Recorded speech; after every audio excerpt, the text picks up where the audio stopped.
త్రిపురకి చెందిన ఏంజెల్ చక్మా అనే అబ్బాయి చనిపోయాడు.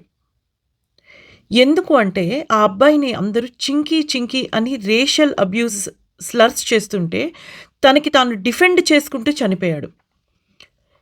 ఇది ఎంత దారుణం అంటే ఇది నార్త్ ఇండియాలో జరిగింది.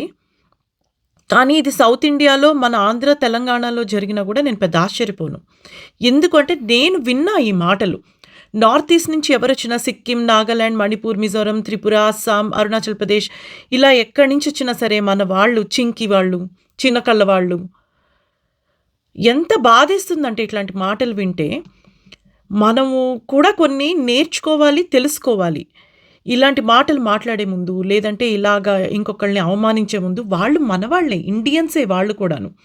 అండ్ మనవే ఇలాంటి మాటలు మాట్లాడితే వాళ్ళెక్కడికెళ్తారు? అండ్ మన మధ్యలో కూడా ఎంతసేపు మనకి ప్రాంతీయవాదం, లేదా మన మధ్యలోనే నువ్వు ఆ ఏరియా, నువ్వు ఈ జిల్లా, నువ్వు ఆ పేట ఎందుకు? Ultimately we are all Indians. ఈ ఏంజెల్ చక్మా అనేవాడు మన తమ్ముడే. మన సొంత తమ్ముడు ఆ అబ్బాయి. అలాంటిది మనలో మనమే ఇలాగ చింకి, చిన్న కళ్ళు అని ఎక్కిరిస్తుంటే వాళ్ళెక్కడికి వెళ్తారు చెప్పండి? ఏంజెల్ చక్మా గారి తండ్రి గారు బీఎస్ఎఫ్ జవాన్ ఆయన. Border security ఫోర్స్‌లో.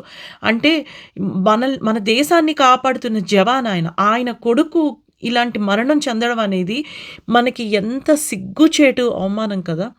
నిజంగా ఇది మనందరూ ఒక మూమెంట్ పాజ్ చేసుకొని ఆలోచించాల్సిన విషయం.